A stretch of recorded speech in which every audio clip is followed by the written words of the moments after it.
Hi అండి. Today vlog వచ్చేసి నేను మా బాబు పార్క్ అయితే వెళ్తున్నాము. మా బాబుకైతే ఇప్పుడు 2 ఇయర్స్ కంప్లీట్ అయిపోయి 3 పడిందండి. 1 మంత్ అవుతుంది. ఇంతవరకు మా బాబుకి పార్క్ ఎలాగుంటుందో కూడా నేను చూపించలేదు. నిన్నైతే మేము మ్యారేజ్కి వెళ్ళాము. మ్యారేజ్కి వెళ్తుంటే ఆ ఏరియాలో పార్క్ కనపడింది. అందుకోసము నెక్స్ట్ డే ఎలాగైనా తీసుకెళ్ళాలని చెప్పేసి ఈరోజు నేను ఈవినింగ్ తీసుకొచ్చాను చూడండి. పార్క్ చూడగానే మా బాబు అయితే పరిగెట్టుకుంటూ వెళ్తున్నాడు. చాలా హ్యాపీగా ఫీల్ అయ్యాడు. నిజంగా ప్రతి ఒక్క చిన్నపిల్లల తల్లి ఉంటారు కదా, వాళ్ళు చిన్నపిల్లల్ని ఇలా ఈవినింగ్ టైంలో పార్క్ తీసుకెళ్ళండి. వాళ్ళ మైండ్ కూడా షార్ప్గా ఉంటుంది, ఫ్రీగా ఉంటుంది. చాలా బాగా ఆడుకుంటారు. మైండ్ అనేది షార్ప్ అవుతుంది. ప్లీజ్, నేనైతే ప్రతి ఒక్క తల్లికి ఇదే రిక్వెస్ట్ చేసుకున్నాను. మేమైతే ముందు వేరే హౌస్ రెంట్కున్నాము.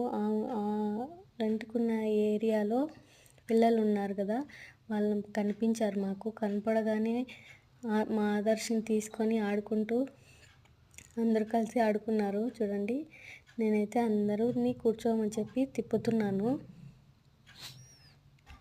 వాళ్ళైతే ఫాస్ట్గా తిప్పక్క అని చెప్పారు. నేను వీడియో తీస్తున్నది చూసి వాళ్ళు హాయ్ చెప్తున్నారు. నేనైతే అలా చాలాసేపు తిప్పాను. బాగా ఆడుకున్నారు. తర్వాత అది అయిపోగానే జారుడు బల్ల మీద ఎక్కారు. మా ఆదర్శ్ అయితే ఆ జారుడు బల్ల చూసి చాలా హ్యాపీగా ఫీల్ అయ్యాడు. ఎక్కాడు. ఇద్దరు కూర్చొని గట్టిగా పట్టుకొని ఆ బాబు జారుడు బల్ల మీద కూర్చొని జారిపిస్తూ ఉన్నాడు.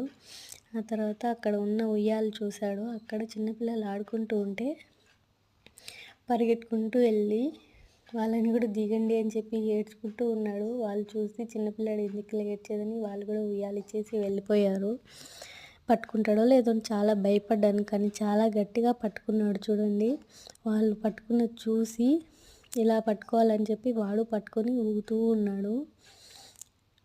అందుకే అండి, పిల్లలు ఒకరిని చూసి ఇంకొకరు ఏమైనా నేర్చుకుంటారు మంచిగా. అందుకే ప్రతి ఒక్కరూ ఇలా పిల్లల్ని బయటికి తీసుకెళ్ళాలి. చూడండి ఎంత హ్యాపీగా ఊగుతున్నాడో. నేనైతే పడిపోతాడు అనుకుని చాలా భయపడ్డాను. మా ఆదర్శ్ అయితే చాలా హ్యాపీగా ఫీల్ అయ్యాడు ఈరోజు. ఆ తర్వాత అప్పుడు వెనకాల కూర్చోపెట్టుకొని ఆ బాబు మా ఆదర్శ్ని తిరిగాడు కదా.